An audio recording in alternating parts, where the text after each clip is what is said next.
Hi everyone, this is Pastor Jake Santino.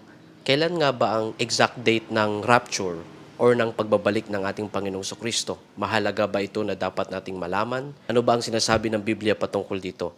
Yan ang tatalakay natin sa video ito.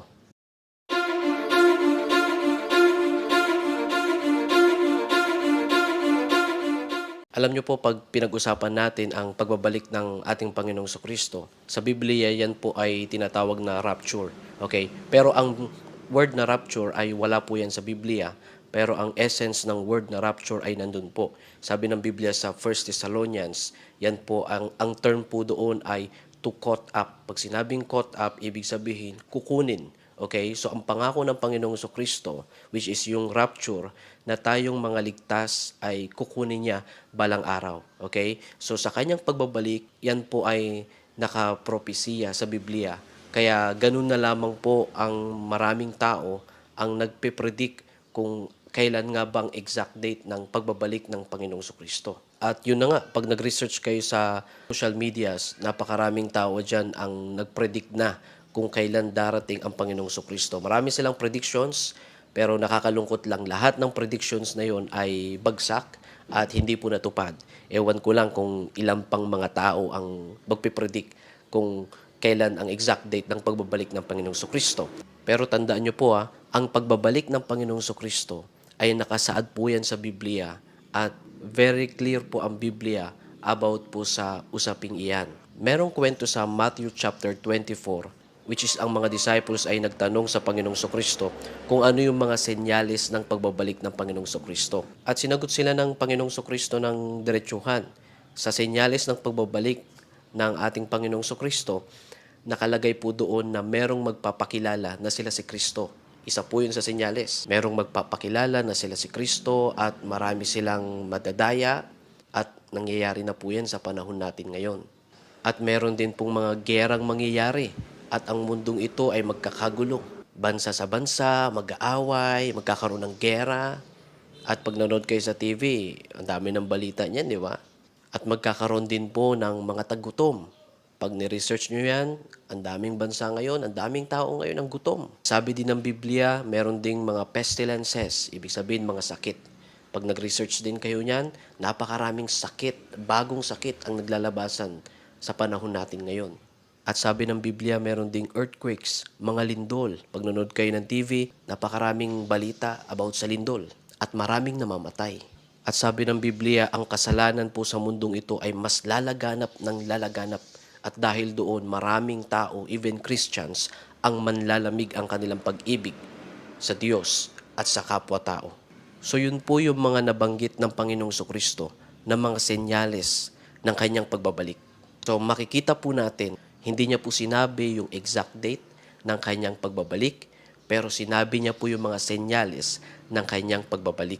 At kapag kinonect po natin sa 1 Thessalonians chapter 4, which is binanggit doon yung rapture, yung pagbabalik ng ating Panginoong Kristo, alam niyo po doon natin mas lalong mauunawaan kung bakit kailangan pa ba natin alamin o hindi ang exact date ng pagbabalik ng ating Panginoong Kristo.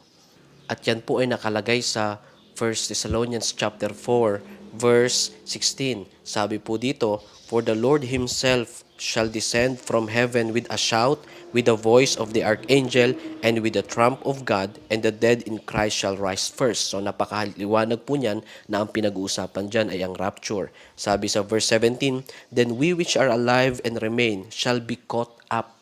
It means rapture, caught up. Sabi dyan, "with them in the clouds, to meet the Lord in the air, so shall we ever be with the Lord." So that's rapture.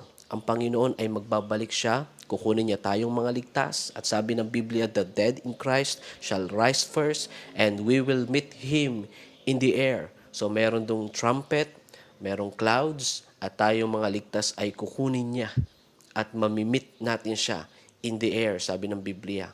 At pagdating sa chapter 5, verse 1, dito na nakalagay kung ano yung sinasabi ng Biblia patungkol sa date kung kailan babalik ang Panginoong Kristo. Anong sinasabi ng Biblia? Sa verse 1, "But of the times and the seasons, brethren, ye have no need that I write unto you." O, di ba? Nakita nyo po, napakaliwanag. Sabi ng Biblia, sabi ni Paul, yung times and seasons, ibig sabihin yung exact date, yung panahon, Hindi na dapat niya isulat. So ang point ni Apostle Paul dito, yung times and seasons, yung exact date, yung panahon kung kailan babalik ang Panginoong Kristo, hindi niya na kailangang isulat. Ibig sabihin, hindi na natin kailangang alamin yung exact date. Sapagkat meron na pong mga senyales kung kailan babalik ang Panginoong Kristo.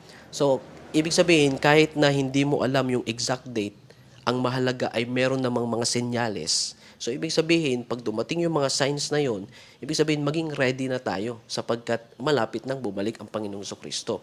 Hindi mo man alam yung exact date, at least ready tayo dahil sa mga signs na binigay ng Panginoong Kristo. At sabi sa verse 2, nakalagay po dito, "For yourselves know perfectly that the day of the Lord so cometh as a thief in the night." So ang pagbabalik ng Panginoong Kristo, sabi ng Biblia, ay katulad sa isang magnanakaw na walang nakakaalam kung kailan. So para sa mga hindi ligtas, ang pagbabalik ng Panginoong Kristo ay katulad sa isang magnanakaw. Kasi tandaan niyo po mga kapatid, itong mga hindi ligtas, mga hindi tumanggap sa Panginoong Kristo, wala silang idea about sa mga senyalis ng pagbabalik ng Panginoong Kristo. Kaya pag bumalik ang Panginoon, magugulantan na lang sila.